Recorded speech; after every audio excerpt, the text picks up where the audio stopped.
So those who follow the channel know that aside from the dual sport bike and the Rocket, which is now gone, and riding the Shadow and stuff like that, aside from motorcycles, I absolutely love my low trucks. Just love my low trucks. However, I also do love to do some off-roading, so we picked this up in trade. And it's unfortunately only rear-wheel drive right now. I believe it needs an encoder motor, but plan was to kind of lift it up and put some big tires on it and just use it to beat up on trails and stuff like that. However, it's fucking boring, and this thing bores the shit out of me. And this not the first bravada I've had bravadas before, and I like them and I enjoy them and everything, but I think this is just going to be just kind of the get around beater truck that it's just a commuter for now while my Sierra's down. So in the meantime, I also made another trade, and I did mention that the Rocket is gone, and in trade for the Rocket we picked up this. This is a 2004 Subaru Baja 2.5 liter. Unfortunately, it is an automatic, and it needs some work. But, of course, it's going to need some work because it's a Baja, and they don't go for cheap. And I got it in trade for my 2002 CBR F4i. So, it's definitely going to need a little bit of work. So, but everything functions on it. Tailgate opens, which in Wisconsin that is almost impossible to have. All the doors open, all the windows work, the heat works, the AC does not work, it's bypassed and locked up. We've got some flaws in the body, a little bit of flaws in the body.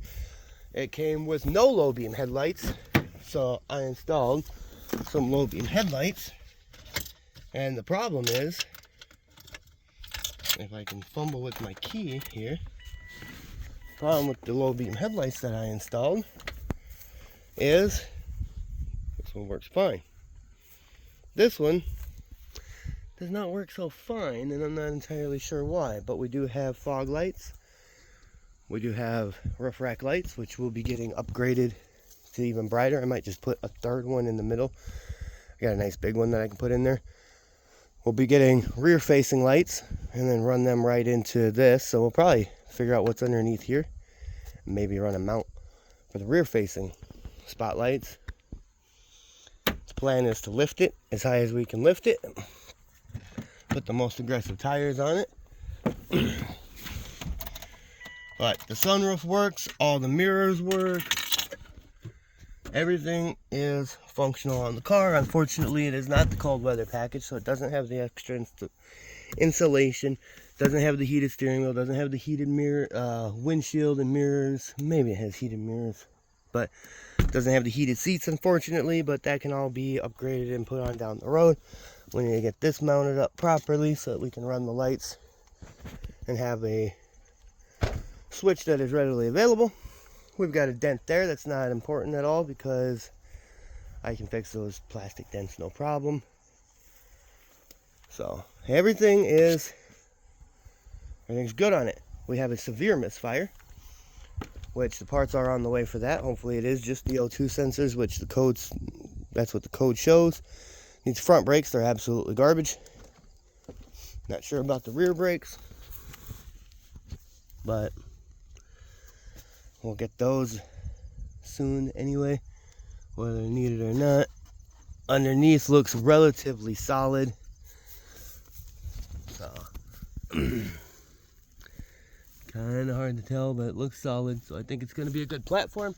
I think it's a good base. I think we're going to make it work. I think it's going to be awesome. So this is the new acquisition, the new addition to the vehicle family here.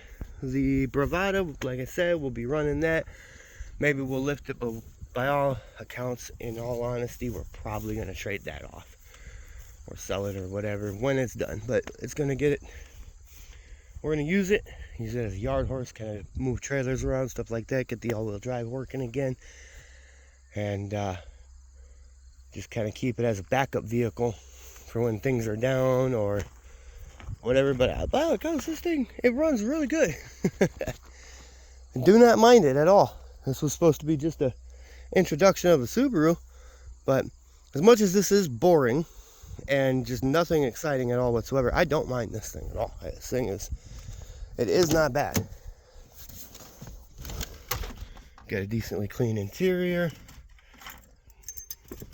I'm dropping keys.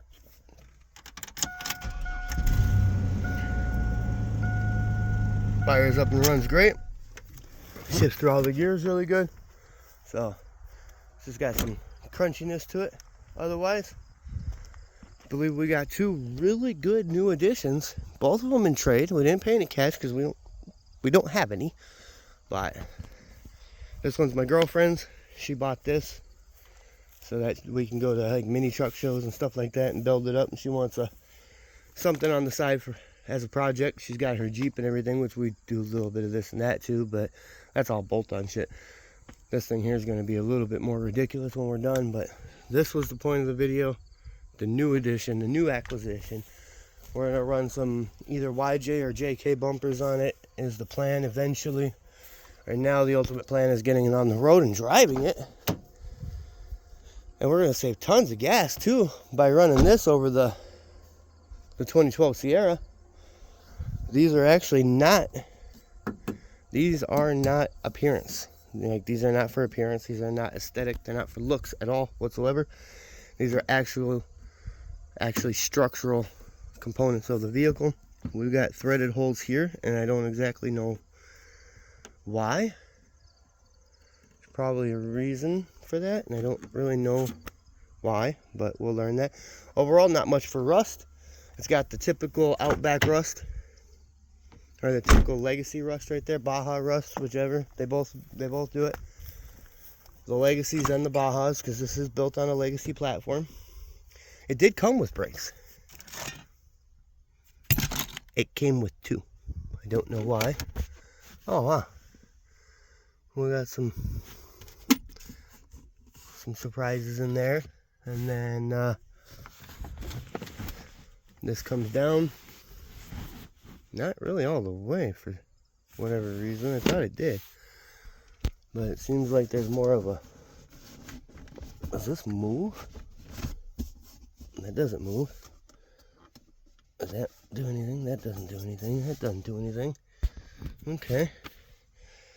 Rather relatively basic, which I don't understand why this doesn't go down all the way. I think it's supposed to. Because otherwise, what the hell is the point of a pass-through if it doesn't go down all the way? So we'll figure that out. If nothing else, we may even shave that since it's not needed for a seat back. We'll shave that and get it reupholstered so that it does fold down all the way. We'll see. I'm definitely not against modifying it. So we're going to be doing plenty of modifying. Oh, look, the paint's flaking up. 2005 Subaru Baja. There it is. There it is. The two biggest complaints about it, two biggest things are going to be it sits way too low, and it's an automatic. I hate the fact that it's not. Oh, my biggest complaint, aside from it being an automatic, biggest complaint, and anybody who knows me knows this is a massive issue for me. 160,000 miles on an 04. 160,000. That is way too scary low. Like, that's well within the braking range. You know, anything over 200,000, less things gonna break. You know, this is the scariest part of vehicles. This one, 150,000 miles, might need an engine. The two Silverados back there with 140 and 150,000 miles, both had bad transmissions, both had bad frames. Every single thing that I've got that's low miles, and every single thing that I've had, and I've had over 200 vehicles, every single thing I've had that's had low miles has had nothing but problems. So that's a little bit concerning with this. But that's okay, because I don't mind putting in an engine or putting in a transmission or doing whatever when the time comes. Anyway, now I'm rambling. 2004 Subaru Baja, 2.5 liter, all-wheel drive, automatic on brand new, sucking all season tires. We're going to see what this thing can do.